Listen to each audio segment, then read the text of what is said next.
উপস্থিত সকল গৌর গোবিন্দ অনুরাগী ভক্তবৃন্দ, নিতাই চাঁদের যুগল চরণে শরণাপন্ন ভক্তবৃন্দ, শ্রী গুরুপাদ পদ্মে আশ্রিত ভক্তবৃন্দ, সবার শ্রীচরণে আমার কোটি কোটি দণ্ডবত প্রণাম। আজ আমরা সকলেই সমবেত হয়েছি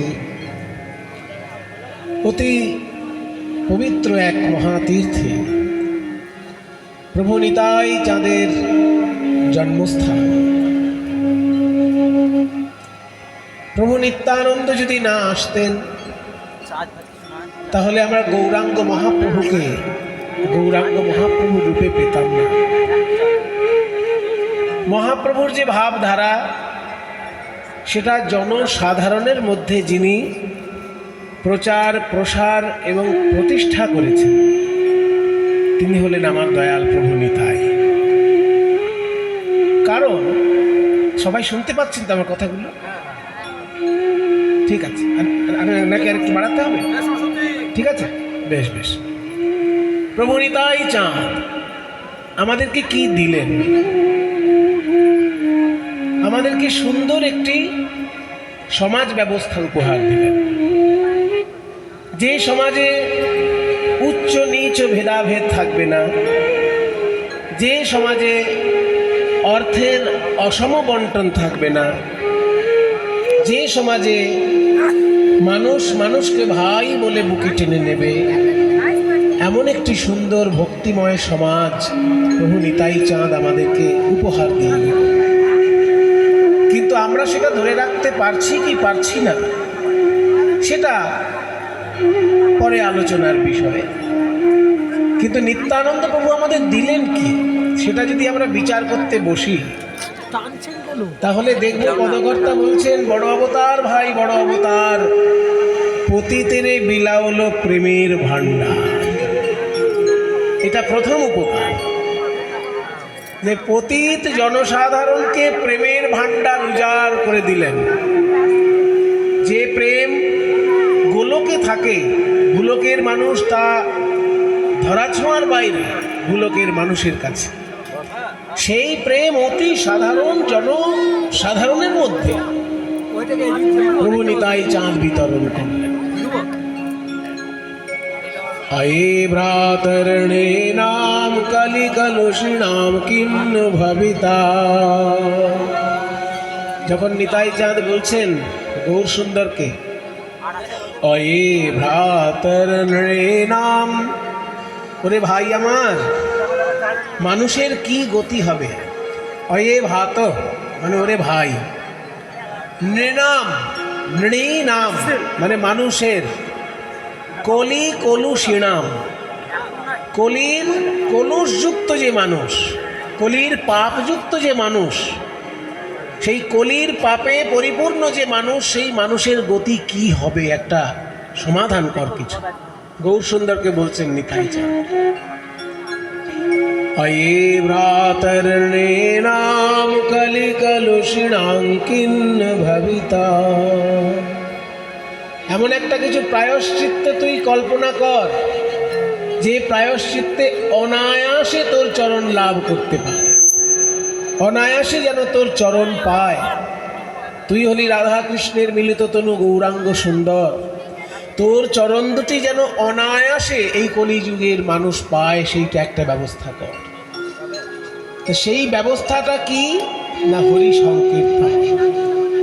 এই হরি সংকীর্তনের মধ্যে দিয়ে গৌরাঙ্গ মহাপ্রভুর চরণ পাওয়াটা সহজ করে দিলেন আমার প্রভু নিতাই চাঁদ। তাই নিত্যানন্দ প্রভু এসেছিলেন বলেই কীর্তনের এত সুন্দর একটা রূপ বাংলার বুকে প্রতিষ্ঠিত হয়েছে। বৈষ্ণব পদাবলী বলে একটা অমৃতময় সাহিত্য ভাণ্ডার তৈরি হয়েছে। তাহলে চিন্তা করুন, আগেকার দিনে কবিতা লিখত শুধু পণ্ডিতের দল, সাধারণ লোক কবিতা খুব একটা লিখত না। কিন্তু মহাপ্রভুর এই বৈষ্ণব আন্দোলনের ফলে অতি সাধারণ মানুষও বৈষ্ণব পদাবলী রচনা করছে, অতি সাধারণ মানুষও বড় বড় তালে গান গাইছে। আগেকার দিনে বড় তালে গান কারা গাইতো? রাজা জমিদার। কারণ রাজা জমিদারদের প্রচুর সময় আছে, এবং রুচিবোধ আছে। আমি ভাই নাচ হয়তো গুরু ধরে শিখিনি, কিন্তু তবুও নাচ আমার করতে ইচ্ছে করছে।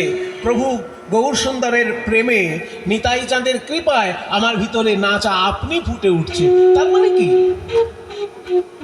উন্নয়ন, আধ্যাত্মিক উন্নয়ন। চাষাভূষো তার নিজের যেটা ছিল যে সারাদিন চাষ করব, বাড়িতে এসে মদ খেয়ে শুয়ে পড়বো, বউয়ের সঙ্গে গালিগালাজ করবো, এই তো ছিল সাধারণ সমাজ। কিন্তু নিতাই গৌরের ভাবান্দোলনে হলো কি? সেই চাষার হাত থেকে মদ সরে গেল।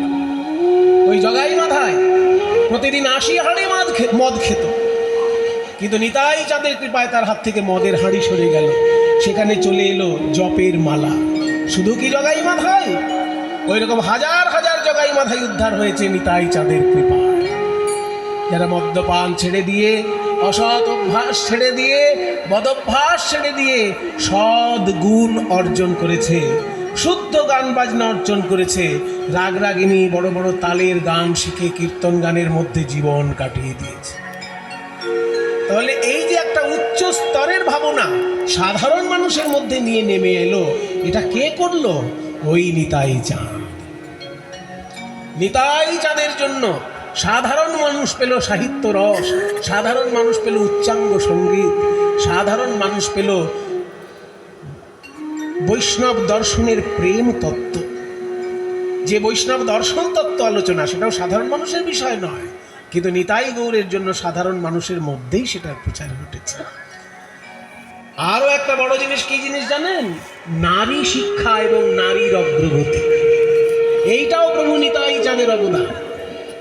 অন্যান্য সমাজে নারীদেরকে পিছিয়ে রাখা হতো, কিন্তু বৈষ্ণব সমাজে নারীকে সম্মান দিয়ে আগে এগিয়ে আনা হয়েছে। নিতাই চাঁদের অবর্তমানে নিতাই চাঁদের স্ত্রী জাহ্নবা মা ভক্তদেরকে দীক্ষা দিয়ে দিয়ে বৈষ্ণব আন্দোলনটা একভাবে উজ্জ্বল করে রেখেছে, কমতে দেননি উজ্জ্বলতা। নিতাই চাঁদ সশরীরে থাকতে বৈষ্ণব আন্দোলন যেমন ছিল, নিতাই চাঁদ অশরীরে থাকতেও জাহ্নবা মা একইভাবে সেই বৈষ্ণব আন্দোলনকে ধরে রেখেছেন। তার মানে কি? নারী জাতীয় যে কোনো অংশে কম নয়, সেটা এই বৈষ্ণব ভাব আন্দোলনের দ্বারা সারা বাংলার ঘরে ঘরে পৌঁছে দিয়েছে। রবীন্দ্রনাথের পরিবার, তাদের মেয়েরা যখন পড়াশোনা শিখত, কাদের কাছে শিখত? ইংরেজদের কাছে শিখত না, বৈষ্ণবিনীদের কাছে শিখত, গোসাই মাদের কাছে শিখত। গোসাই মারা তখন এত উচ্চশিক্ষিত ছিলেন যে তারা রবীন্দ্রনাথের পরিবারে এসে মেয়েদেরকে শিক্ষা দান করত। তাহলে বৈষ্ণব মায়েরাও যে পড়াশোনায় অনেকটা এগিয়ে গিয়েছিলেন, তার জন্য এই নিতাই চাঁদের বৈষ্ণব ভাবান্দোলনই দায়ী। তাই প্রেমের ঠাকুর নিতাই চাঁদ আমাদেরকে কি দিলেন? আমরা অসভ্য ছিলাম, আমাদেরকে সভ্য সঙ্গীত দান করলেন, আমাদেরকে সভ্য সাহিত্য দান করলেন, আমাদের অভদ্র থেকে ভদ্র সাহিত্য দান করলেন, এবং তাছাড়াও আমাদের মানুষ থেকে দেবতা হওয়ার পথে এগিয়ে নিয়ে গেলেন। এক একজন বৈষ্ণব দেবতার মতন পবিত্র, দেবতার মতন পবিত্র তাদের জীবনচর্যা কি করে হলো? ওই প্রভু নিতাই চাঁদের আদর্শ অনুসরণ করে। তাই নিতাই চাঁদ আমাদেরকে দিয়েছেন মানুষ হবার মন্ত্র, মানুষ থেকে দেবতা হবার সুযোগ। এই সমস্ত কিছু বৈষ্ণব ভাবে আমাদেরকে এগিয়ে নিয়ে গেছেন নিতাই চাঁদ। তিনি যদি না আসতেন তাহলে এই পদাবলী সাহিত্য এত বিস্তার লাভ করত না। তার কারণ চৈতন্য মহাপ্রভু তো 24 বছর বয়সে সন্ন্যাসী হয়ে পুরীতে চলে গেলেন। তাহলে বাংলাটা অন্ধকার হয়ে গেল না? সেই বাংলার অন্ধকার দূর করলেন আমার প্রভু নিতাই চাঁদ। দ্বাদশ গোপালের মধ্যে দিয়ে সেই মহাপ্রভুর ভাবাদর্শ একভাবে উজ্জ্বল করে প্রচার করতে লাগলেন। আজ অবধি সারা বাংলায় যত বৈষ্ণব তীর্থ আছে, একটু ভালো করে খবর নিয়ে দেখবেন, নিত্যানন্দের সঙ্গে তার কোনো না কোনো যোগ আছে। সারা বাংলায় যেগুলো বড় বড় বৈষ্ণব তীর্থ আছে, কোনো না কোনোভাবে নিত্যানন্দ প্রভুর সঙ্গে তার যোগ আছে। নিতাই চাঁদের জন্যই বিশুদ্ধ সংস্কৃতির প্রচার কেন্দ্র এক একটা বৈষ্ণব শ্রীপাঠ হয়ে রয়েছে। সেটাই আমাদের কাছে সব থেকে বড় গর্বের। আমরা বাঙালি, বারবার অত্যাচারিত হয়েছি। কখনো মুঘলদের দ্বারা অত্যাচারিত হয়েছি, কখনো আরাকানের দস্যুদের দ্বারা অত্যাচারিত হয়েছি, কখনো মারাঠাদের দ্বারা অত্যাচারিত হয়েছি, শেষকালে আবার ইংরেজের দ্বারা অত্যাচারিত হয়েছি। অত্যাচারে জর্জরিত এই বাঙালি বেঁচে থাকার একমাত্র পথ ছিল এই বৈষ্ণব ভাব আন্দোলন। তাদের ভাবের দিক দিয়ে এতখানি তারা ভিতরে ভিতরে শক্তি অর্জন করেছিল যে বিধর্মী আর বিদেশিদের অত্যাচার আমাদেরকে অবদমিত করতে পারেনি। ওরা যত অত্যাচার করেছে তত এদিকে রসের প্রকাশ ঘটেছে। বিদেশিদের আর বিধর্মীদের অত্যাচারে বাঙালির হৃদয় শুকিয়ে যায়নি। নিতাই আর গৌর সুন্দরের কৃপায় বাঙালির হৃদয় ক্রমশ রসে রসায়িত হয়েছে। বাইরে থেকে বিধর্মী আর বিদেশির অত্যাচার, আর হৃদয়ের ভেতরে রয়েছে তাদের রসের লীলা। যখন পূর্বরাগ শুনছে, যখন মাথুর গান শুনছে, যখন মানভঞ্জন শুনছে, যখন স্মরগরল খণ্ডনং মম শিরসি মণ্ডনং দেহি পদে পল্লবম উদারম শুনছে, একটা বাঙালি তখন ভুলে যাচ্ছে যে বিধর্মী আমায় কিভাবে অত্যাচার করছে, বিদেশি আমায় কিভাবে অত্যাচার করছে। বিধর্মী আর বিদেশির অত্যাচার ভুলে থাকছে মানুষ এই অমৃত পদাবলী রস আস্বাদন করে। এটাই হচ্ছে নিতাই গৌরের সব থেকে বড় অবদান বাংলার বুকে। বাইরে থেকে তারা অত্যাচার করেছে, আমাদের মন্দির ভেঙে ভেঙে মসজিদ বানিয়েছে। বাংলায় প্রচুর মন্দির ভেঙে প্রচুর মসজিদ বানানো হয়েছে। এখন ঐতিহাসিক গবেষণা সেগুলো খুঁড়ে খুঁড়ে বার করছে যে কোথায় কোথায় মসজিদ ভেঙে, মন্দির ভেঙে মসজিদ হয়েছে। কিন্তু সাধারণ মানুষ তার জন্য বিপথগামী হয়নি। সাধারণ মানুষ তার জন্য বিপথগামী হয়নি। ওই বিধর্মী আর বিদেশিরা যত অত্যাচার করেছে বাইরে করতে পেরেছে, তারা মন্দির ভাঙতে পেরেছে, কিন্তু বাঙালির হৃদয় ভাঙতে পারেনি। কারণ বাঙালির হৃদয়ে নিতাই গৌরের প্রেম আন্দোলন বিরাজ করেছে। তাই বাইরের অত্যাচার তারা মুখ বুজে সহ্য করেছে, ভিতরের রসে রসায়িত হয়ে। পূর্বরাগের পদ, মাথুরের পদ, অভিসারের পদ, এই পদাবলী সাহিত্য তাদেরকে বাঁচিয়ে রেখেছে। সংস্কৃতি জগতে আমরা ধন্য হয়ে আছি নিতাই গৌরের কৃপায়। আজকে আমি একটা পদ যে শুরু করেছি, এই পদটি হচ্ছে অতি অপূর্ব একটি বৈষ্ণব পদ। বলছে, দামিনী দাম ও দমন রুচি দর্শনে দূরে গিয়ে দরপকি দাও। বিষ্ণুপ্রিয়া দেবীর সঙ্গে এক নদিয়ার নাগরিক ঝগড়া বেঁধে গেছে। কাঞ্চনা আর বিষ্ণুপ্রিয়ার মধ্যে ঝগড়া বেঁধে গেছে। বিষ্ণুপ্রিয়া বলছে, আমার গৌরাঙ্গের রূপের কোনো তুলনা হয় না। আর কাঞ্চনা বলছে, রাখ রাখ, কত রূপ এলো আর গেল, আর ওনার গৌরাঙ্গের নাকি রূপের তুলনা হয় না। আমরা নবদ্বীপে বাস করি। এই নবদ্বীপটা কিসের জন্য বিখ্যাত? সাধারণ লোক মনে করে নবদ্বীপ দইয়ের জন্য বিখ্যাত, নবদ্বীপে ভালো দই পাওয়া যায়। আরে বাবা, তা নয়। চৈতন্যদেবের যুগে নবদ্বীপটা বিখ্যাত ছিল পড়াশোনার জন্য। এখন যেমন পশ্চিমবঙ্গের লোক পড়াশোনা করার জন্য কলকাতায় ছুটে আসে, পূর্ববঙ্গের লোক পড়াশোনা করার জন্য ঢাকায় ছুটে আসে, তখনকার দিনে গোটা বাংলার লোক পড়াশোনা করার জন্য নবদ্বীপে ছুটে আসতো। তাই নবদ্বীপে যেহেতু সকলে পড়াশোনা করার জন্য ছুটে আসতো, কত জমিদারের পুত্র আসতো, কত রাজপুত্র আসতো। তাই কাঞ্চনা বলছে, তোর গৌরাঙ্গ তো ওই জগন্নাথ মিশ্রের পুত্র, আর আমরা কত রাজপুত্র দেখেছি, কত জমিদার পুত্র দেখেছি, বলে গৌরাঙ্গের রূপের সঙ্গে নাকি তুলনা হয় না। বলে, শোন, আমার গৌরাঙ্গের সঙ্গে কারোর তুলনা হয় না। কেন জানিস? তুই একটা তুলনা বল, আমি সঙ্গে সঙ্গে উত্তর দেব কেন হয় না। দেখুন মায়েরা, ঝগড়া কিন্তু কখনো কখনো খুব বড় শিক্ষাদায়ক হয়। আপনি যদি পাড়ার ওই মানে শাশুড়ি আর বৌমার ঝগড়া শোনেন, সেই ঝগড়ায় আপনার কোনো উপকার হবে না। মনে করুন শাশুড়ি আর বৌমার মধ্যে ঝগড়া বেঁধে গেছে, কিংবা ননদ আর বৌদির মধ্যে ঝগড়া বেঁধে গেছে, ওই ঝগড়ায় কোনো কল্যাণ নেই। কিন্তু মনে করুন হাইকোর্টে দুটো উকিলের মধ্যে ঝগড়া হচ্ছে, একজন উকিল আর একজন উকিলকে পরাস্ত করার জন্য কত আইন খুঁড়ে খুঁড়ে বার করছে, সেইগুলো শুনতে ভালো লাগে কি না?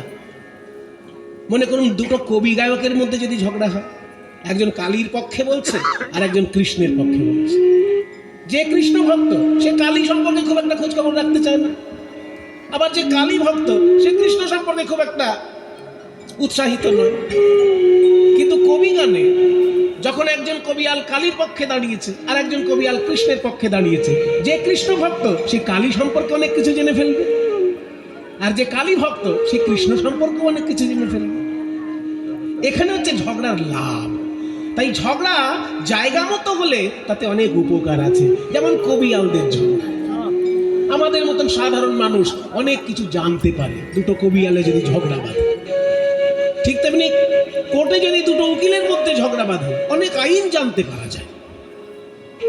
ঠিক তেমনি আজকে বিষ্ণুপ্রিয়া আর কাঞ্চনার মধ্যে ঝগড়া বেঁধেছে গৌরাঙ্গের রূপ নিয়ে, এখানে অনেক রসতত্ত্ব জানা যাবে। বিষ্ণুপ্রিয়া বলছে কাঞ্চনার সঙ্গে, কাঞ্চনা রে, গৌরাঙ্গের সঙ্গে কারোর তুলনা হয় না, তুই একটা বল। বলছে আমি আগে বলি একটা, 5খানা বলার ইচ্ছা আছে, আগে একটা শুরু করি। আকাশের বিদ্যুৎ, বিদ্যুৎ কোথাও চমক দিলেই চোখে একটা চমক লেগে যায়, তেমনি গৌরাঙ্গ মহাপ্রভু কোথাও দাঁড়ালেই চোখে যেন চমক লেগে যায়, হা করে তাকিয়ে থাকে সবাই রূপের দিকে। তাহলে ওই গৌরাঙ্গের সঙ্গে বিদ্যুতের তুলনা করা যায়? যেই না বলেছে বিদ্যুতের তুলনা করব, অমনি বিষ্ণুপ্রিয়া দেবী বলছেন দামিনী দাম দমন রুচি দর্শন। দামিনী মানে বিদ্যুৎ, আর দামও মানে মালা। দামিনী দাম দমন মানে বিদ্যুতের মালার শোভাকে যেন দমন করে দিয়েছে। কে না রুচি। এখানে আবার রুচি মানে খাবারের রুচি নয়, এখানে রুচি মানে রূপ। আমার গৌরাঙ্গের রূপ আকাশের বিদ্যুতের শোভাকে যেন দমন করে দিয়েছে। দামিনী দাম দমন রুচি দর্শনে, সেই রূপ দেখে দূরে গেও দরপকে দাব, কামদেবের অহংকার যেন দূর হয়ে গেল। তাই বলি তুলনা মেলে না, তুলনা মেলে না, ভুবন মোহন গোরার রূপের তুলনা মেলে না, ভুবন মোহন গোরার রূপের তুলনা মেলে না, ওই ভুবন মোহন গোরার রূপের তুলনা মেলে না, ভুবন মোহন গোরার রূপের তুলনা মেলে না, ভুবন মোহন গোরা রূপের তুলনা মেলে না। বিদ্যুতের সঙ্গে কেন তুলনা করবি? ওরে যেখানেই বিদ্যুৎ চমকায় সেখানেই বজ্রাঘাত।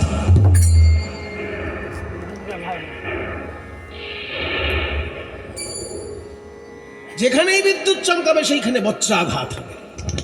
কিন্তু আমার গৌর যদি কোথাও চমক দেয় সেখানে বজ্রাঘাতের কোনো সম্ভাবনা আছে কি? বরং রাধারমণ চরণ দাস দেবের জীবনে প্রমাণিত হয়েছে, বজ্রাহত ব্যক্তিও যদি গৌর সুন্দরের কৃপা পায়, বজ্রাঘাতের যে ভয়ঙ্কর প্রভাব তার থেকে মুক্ত হয়ে সে নতুন জীবন লাভ করে। তাই আকাশের বিদ্যুতের সঙ্গে তুলনা করিস না। বিদ্যুতে বজ্রাঘাত হয়, তাতে মানুষের প্রাণ যায়, আর আমার গৌর যদি কারোর হৃদয়ে চমক দেয় মরণাপন্ন মানুষও বেঁচে ওঠে। তাই বিদ্যুৎ বাতিল, বিদ্যুতের সঙ্গে তুলনা হলো না। বলে তাহলে আমার দ্বিতীয় তুলনীয় বিষয় কি? বলে আমার দ্বিতীয় তুলনীয় বিষয় হলো সোন ফুল। ওই যে হলুদ হলদে মতন দেখতে সোন ফুল, তাহলে সোন ফুলের সঙ্গে গৌরের সঙ্গে তুলনা কর। যেই বলেছে সোন ফুলের সঙ্গে তুলনা করব, বিষ্ণুপ্রিয়া বলে কাঞ্চনা রে তাও মেলে না। আরে ও শোনো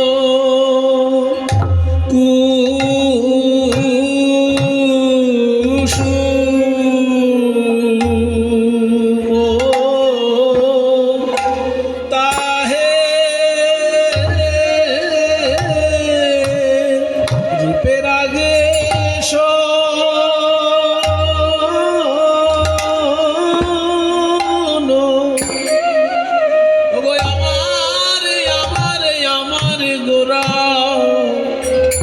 গোরা রূপে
তাহে কোনোই গনিয়ে না।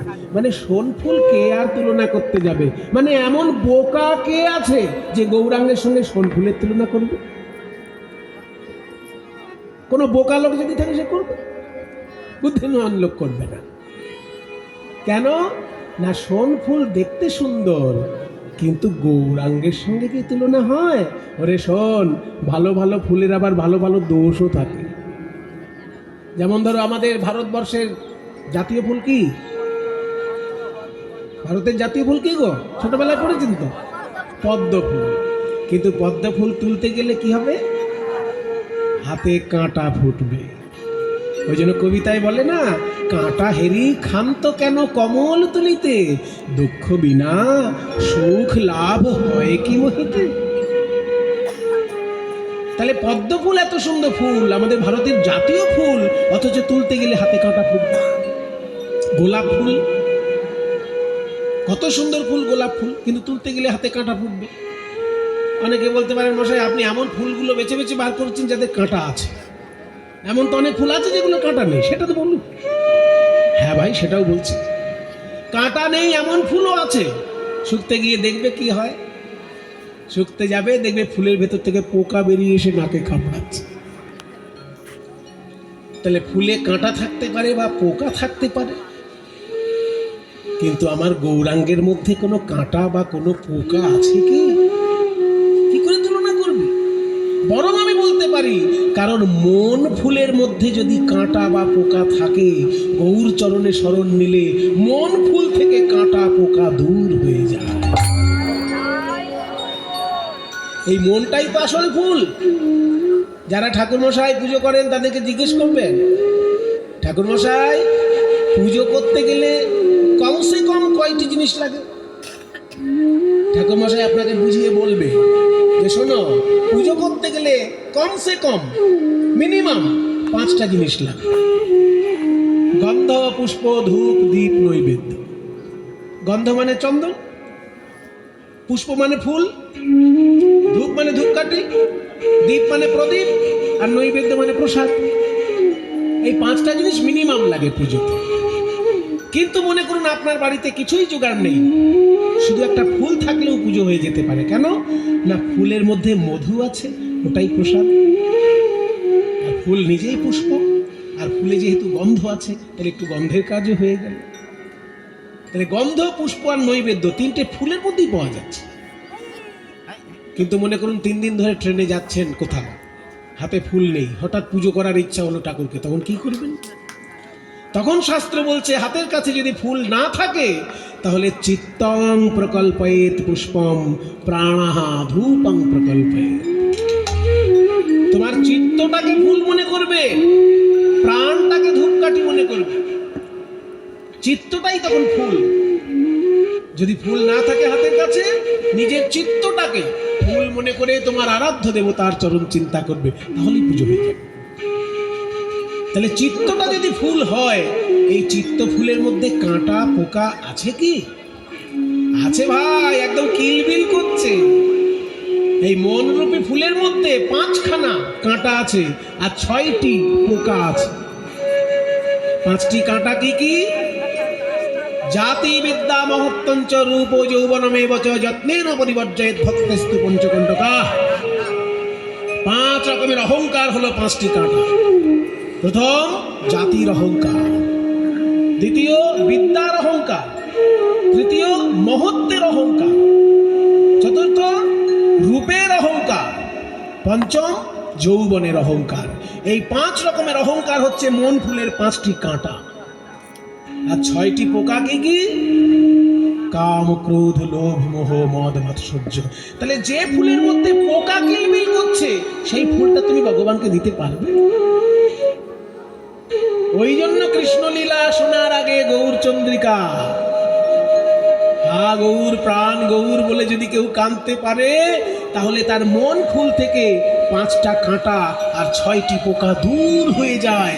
এই পরিষ্কার পরিচ্ছন্ন মনটা তখন গোবিন্দ চরণে দেওয়া যায়। ওই জন্য ফুলের সঙ্গে মনে গৌরাঙ্গের তুলনা করতে যাস না, কারণ ফুলে কাঁটা থাকে, পোকা থাকে।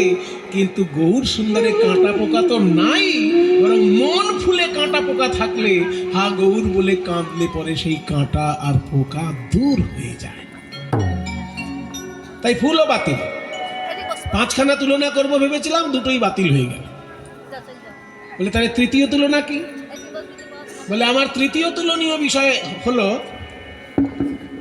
প্রভাতের সূর্য। সূর্য কি সুন্দর আলো দেয়, তেমনি আমার গৌরাঙ্গ যেন নবদ্বীপের সৌভাগ্য আকাশে উদিত হয়ে জগৎকে জ্ঞানের আলো দিয়েছে। তাহলে গৌরাঙ্গ দিয়েছে জ্ঞানের আলো, আর আকাশে সূর্য দিচ্ছে সাধারণ আলো। সূর্যের সঙ্গে তুলনা করে দেওয়া যায় গৌরাঙ্গের? যেই বলেছে সূর্যের সঙ্গে তুলনা করব, অমনি বিষ্ণুপ্রিয়া দেবী বলে তাও মেলে না। প্রাতর অরুণ সন্তাপ, প্রাতর মানে সকালে, অরুণ মানে সূর্য, সন্তাপ মানে তাপ। প্রাতর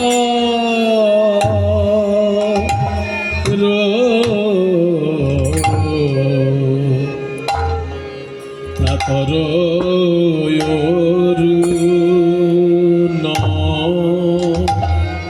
অরুণ সন্তাপ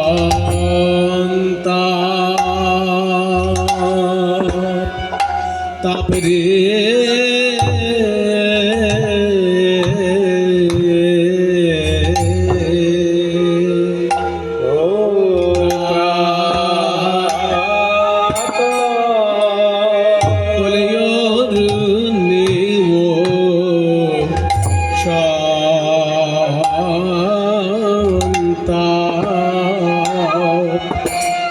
তাপ আছে রে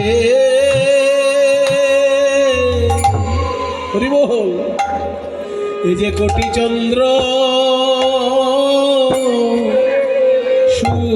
সুশীতল অরুণীয়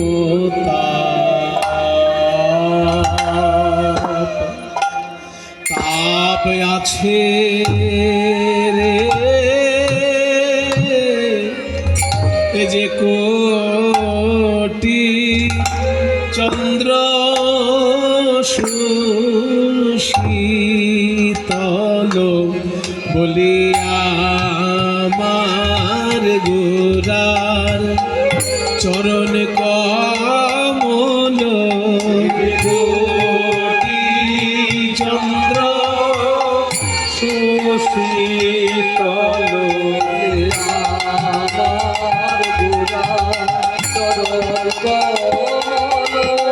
কোটি চন্দ্র সুশীতল বলিয়া আমার কমল। কোটি চন্দ্র সুশীতল একবার শরণ নিলে প্রাণ হয় শীতল। আমার গোরার চরণ কমল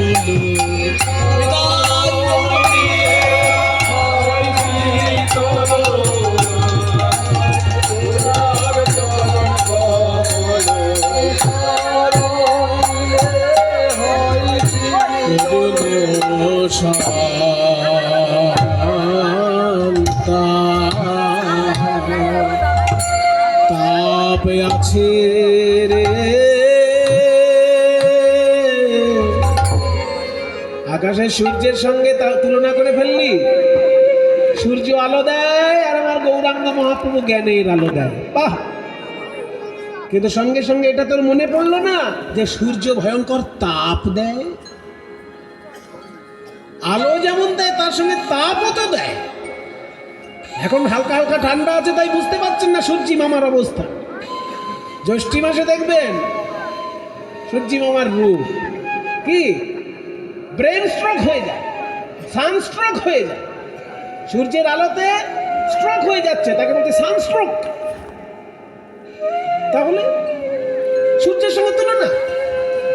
সূর্যের আলোতে যেমন মানুষ অন্ধকার থেকে মুক্ত হয় ঠিকই, কিন্তু সূর্যের ভয়ঙ্কর তাপে মানুষের মৃত্যুও হয়ে যায়। আর তার সঙ্গে গৌরাঙ্গের তুলনা করে দিন। শোন, গৌরাঙ্গ মহাপ্রভু জ্ঞানের আলো দেন, কিন্তু কাউকে তাপ দেন না, বরং কারোর মনের মধ্যে যদি ত্রিতাপ জ্বালা থাকে, আধি ভৌতিক, আধি দৈবিক, আধ্যাত্মিক, এই 3 রকমের জ্বালা যন্ত্রণা দূর হয়ে যায় গৌর সুন্দরের কৃপা লাভ। তাই সূর্যের সঙ্গেও তুলনা হবে না, সূর্যও বাতি। 5খানা তুলনা করব ভাবলাম, বিষ্ণুপ্রিয়া 3টেই বাতিল হয়ে গেছে, আর 2টো আছে। তাহলে চতুর্থটা বলি। বল বল। বলে আমার চতুর্থ বিষয়ে তুই অনেকটা নিজেই ধরিয়ে দিয়েছিস, যে সূর্য আলো দেয়, আলোর সঙ্গে তাপও দেয়, কিন্তু আকাশে যে আরেকজন আছে যে শুধু আলোই দেয়, তাপ দেয় না। পূর্ণিমার রাতে আকাশে উদিত হয় পূর্ণচন্দ্র, সে তো শুধু স্নিগ্ধ আলো দেয়, তাপ দেয় না। তাহলে তার সঙ্গে তুলনা করে দিই। যেই বলেছে চাঁদের সঙ্গে তুলনা করব, অগ্নি বিষ্ণু প্রিয়া বলে তাও মেলে না। ওগো আমার গোরা রূপের, গোরা রূপের গৌরাঙ্গ রূপে যাও বলি হারি সজনী রে, গোরা রূপের গৌরাঙ্গ যাই বলি হারি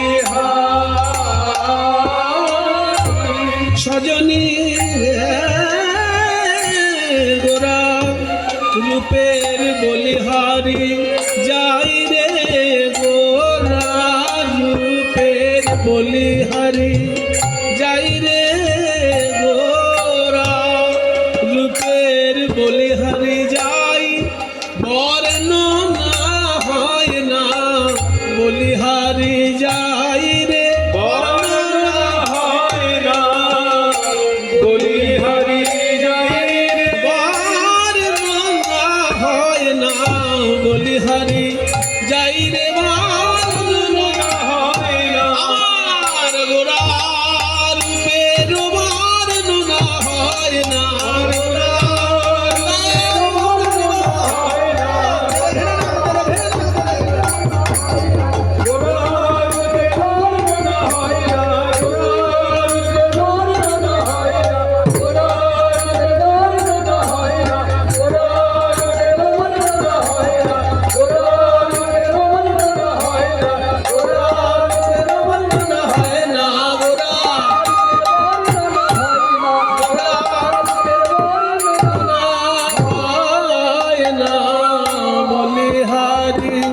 যাই রে গোরা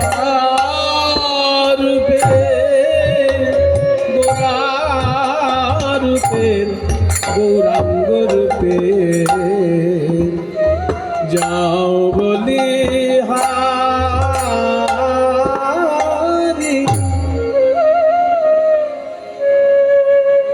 বলিহারি মানে বলিহারি, বলিহারি, বলিহারি।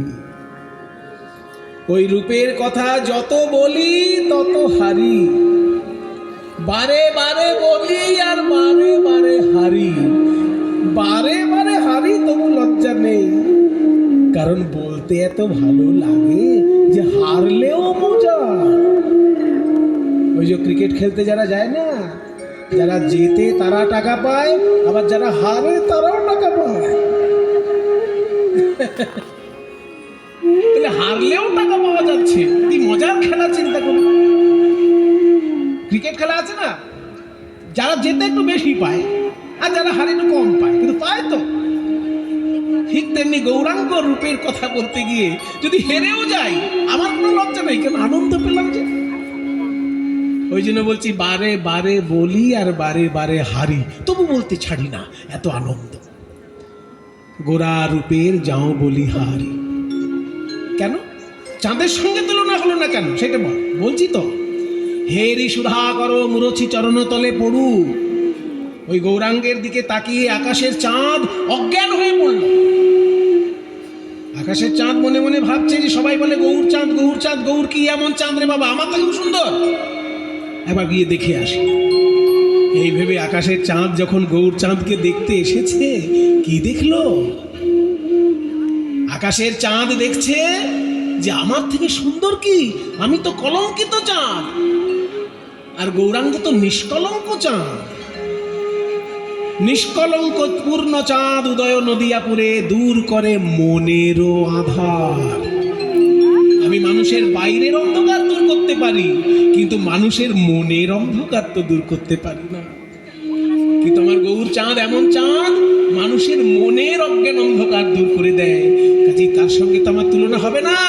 তাই আমি আত্মহত্যা করতে চাই, এই ভেবে আকাশের চাঁদ লাফ দিয়ে পড়ল পৃথিবীতে। পড়ে 10টা টুকরো হয়ে গেল, আর 10টা টুকরো হয়ে গিয়ে গৌরাঙ্গের চরণে 10টি নখ হয়ে গেল। যদিও গোটা ব্যাপারটা কল্পনা, কিন্তু সাহিত্যে এইরকম কল্পনারও স্থান আছে। সাহিত্যের ভাষায় একে কি বলে জানেন? অনুমান অলঙ্কার। কোন অনুমান যদি সাহিত্যটাকে অলঙ্কৃত করে, তাহলে সেটাও একটা অলঙ্কার হয়ে যায়। তার নাম অনুমান অলঙ্কার। ইংরেজিতে এর নাম ইনফারেন্স। সেটা একটা অলঙ্কার, মানে অনুমান করাটাও অলঙ্কার একটা। যে কবি যেন অনুমান করছেন যে আকাশের চাঁদের সঙ্গে গৌরাঙ্গের তুলনা হলো না বলে চাঁদ মনের দুঃখে পৃথিবীতে পড়ল, আর 10টা টুকরো হয়ে গিয়ে গৌরাঙ্গের চরণের যেন 10টি নখ হয়ে গেল।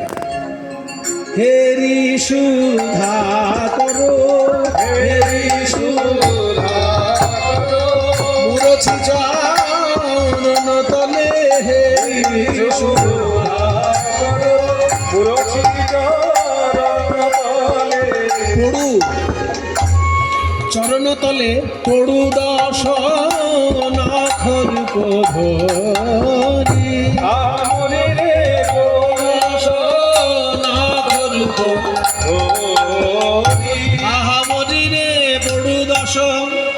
আকাশের চাঁদ আছাড় খেয়ে ভূমিতে পড়ে 10 নখ রূপে গৌরাঙ্গের চরণে বিরাজ করে, আর কেঁদে কেঁদে বলে, হে গৌর হরি, যেন চরণ ছাড়া করোনা,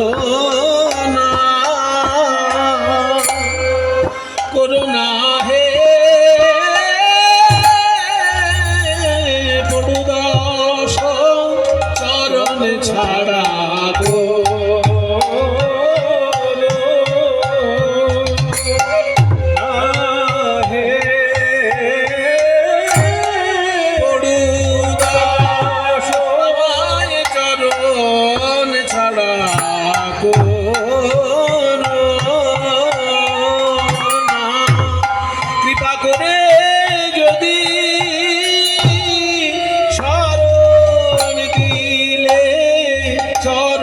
ছাড়া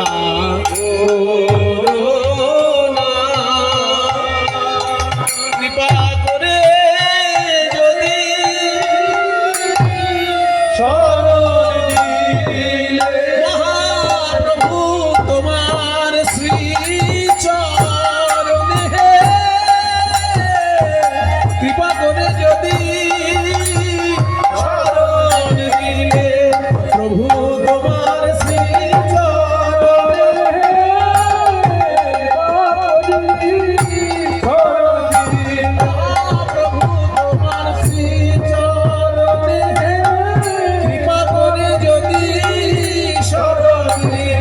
প্রভু তোমার কৃপা করে শরণ দিলে, প্রভু তোমার চরণে কৃপা করে যদি শরণ দিলে, চরণ ছাড়া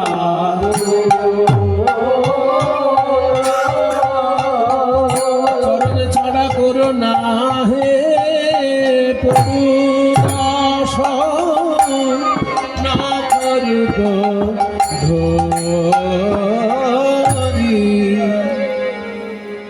কয়টি তুলনা বাতিল হলো এই অবধি?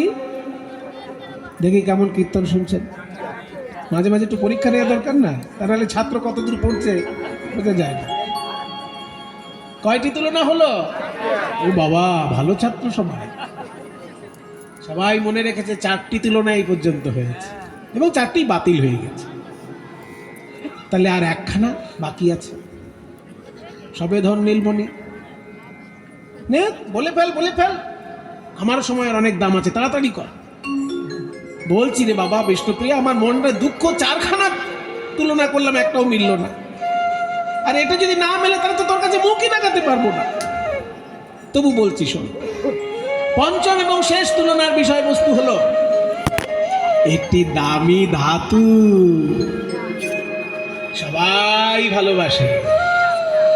কেউ আংটি করে পরে থাকে, কেউ বালা করে পরে থাকে, কেউ হার করে পরে থাকে, কি অথচ গৌরাঙ্গের গায়ের রঙের সঙ্গে মিলে যায় সোনা। তাহলে সোনার সঙ্গে তুলনা করি। যেই বলেছে সোনার সঙ্গে তুলনা করব, বিষ্ণুপ্রিয়া হেসে উঠলেন, তাও মিলবে না। কেন কেন?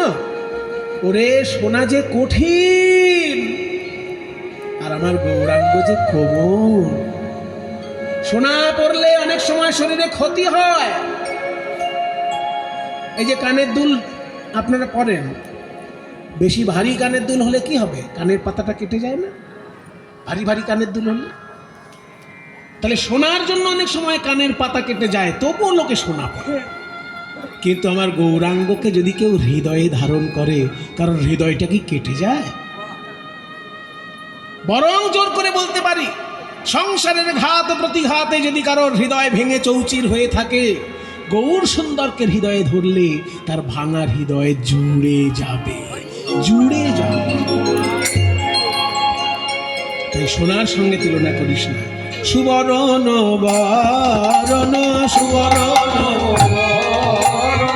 হেরি নিজ কুবরণ সুবরণ হেরি নিজ মানি আপন মন স্থাপে সজনী রে, মানি আপন মন স্থাপে সজনী রে, মানি। সুবর্ণ বর্ণ, সুবর্ণ মানে সোনা, আর বর্ণ মানে রং। সোনা একবার নিজের গায়ের রং দেখছে, আর একবার মহাপ্রভুর গায়ের রং দেখছে। সুবর্ণ মানে ভালো রং, সেই জন্য তো আমার নাম সুবর্ণ। সুবর্ণ মানে সোনা, ভালো রং বলেই তো তার নাম সুবর্ণ। কিন্তু গৌরাঙ্গের দিকে তাকিয়ে দেখলাম যে আমি তো সুবর্ণ নই, আসল সুবর্ণ তো গৌর হরি, আর গৌরাঙ্গের তুলনায় আমি তো কুবর্ণ। তাই সুবর্ণ বরণ হেরি নিজ কুবরণ, মানে গৌরাঙ্গের তুলনায় সোনার বর্ণটা আর সুবর্ণ রইল না, কুবর্ণ হয়ে গেল। তাই বলছে সুবর্ণ বরণ হেরি নিজ কুবরণ, মানি আপন মনস্তাপে। নিজের মনে মনেই দুঃখ পাচ্ছে সোনা, গৌরাঙ্গের দিকে না দেখলেই ভালো হতো। মনের দুঃখে কি করলো? নিজ তনু জারি ভসম সমগণইতে, নিজের দেহটাকে পুড়িয়ে ছাই করবে বলে বৈঠল প্রবেশ করলো অনল সন্তাপে। আগুনের তাপে প্রবেশ করলো সোনা। সাধারণ লোকে দেখে শ্যাকরা সোনা পুড়াচ্ছে, কিন্তু পদকর্তা রসিকতা করে বলছে, না না, সোনাই শ্যাকরাকে অনুরোধ করেছে যে আমার সঙ্গে তো গৌরাঙ্গের তুলনা হলো না, দয়া করে আপনি আমাকে পুড়িয়ে ছাই করে দিন। নিজ তনু জারি ভসম সমগণইতে, নিজ তনু জারি ভসম সমগণইতে, গণইতে গণইতে মাপা ধাপা মাগা। হ্যাঁ, নিজতনু জারি মানে নিজের দেহটাকে পুড়িয়ে, জারি মানে পুড়িয়ে। এখানে অন্তস্থ জয়াকার রয় হস্যি নয়, বর্গের জয়াকার রয় হস্যি। জারি মানে জারণ ঘটিয়ে। নিজতনু জারি ভসম সমগণইতে, নিজতনু জারি ভসম সমগণইতে, কৈঠল অনল সন্তাপে। আহামদিরে কৈঠল অনল সন্তাপে, আহামদিরে কৈঠল। সোনা বলে আমার মুখ কেউ দেখো, আমার মুখ কেউ দেখো না গো, কৈঠল আমার মুখ কেউ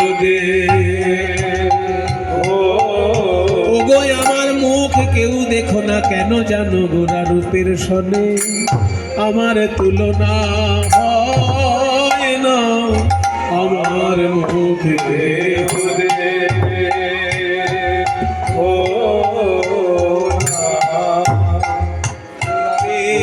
সনে আমার তুলনা হয় না, তাই আমি আগুনেতে ঝাঁপ দিলাম রূপের সনে আমার তুলনা হয় না আগুনেতে ঝাঁপ দিলাম রূপের সনে তুলনা হয় না, আমি আগুনেতে ঝাঁপ দিলাম রূপের সনে তুলনা হয় না আগুনেতে ঝাঁপ দিলাম রূপের সনে তুলনা হয় না আমার মুখ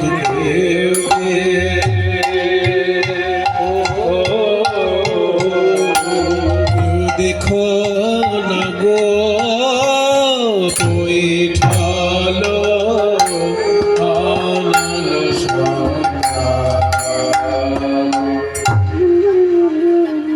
তাহলে কি হলো? পাঁচটা তুলনা, পাঁচটাই বাতিল, কোনোটাই মিলল না। কাঞ্চনা বলছে দেখ বিষ্ণুপ্রিয়া, পাঁচখানা তুলনা যখন মেলেনি, 500 তুলনা টেনে আনলেও মিলবে না। কিন্তু আমাকে আজকে বলতে হবে কেন গৌরাঙ্গ রূপের সঙ্গে কোনো কিছুর তুলনা হচ্ছে না। যে কটা বড় বড় উদাহরণ আমি নিয়ে আসছি সব বাতিল হয়ে যাচ্ছে, কারণটা কি? মানে শোন, তুই যেসব উদাহরণ দেখাচ্ছিস গৌরাঙ্গের সঙ্গে তুলনা করতে গিয়ে, সেগুলো সব প্রকৃতির সৃষ্টি, প্রাকৃতিক বস্তু, তার মানে মায়ার সৃষ্টি। আর গৌরাঙ্গ রূপ তো অপ্রাকৃত রে, বিধাতা তৈরি করেছে যে সব জিনিস, তার সঙ্গে কি গৌরাঙ্গের তুলনা হয়? গৌরাঙ্গকে তো বিধাতা তৈরি করেনি। গৌরাঙ্গের সমান অনুভব বা গৌরাঙ্গের থেকে অধিক অনুভব বিধাতার ঘটে কি আছে যে সে আর একটা গৌরাঙ্গ বানিয়ে দেবে? যা সম অধিক বিধিক নাহি অনুভবী। এখানে অনুভব মানে কি? এখানে অনুভব মানে ফিলিংস না।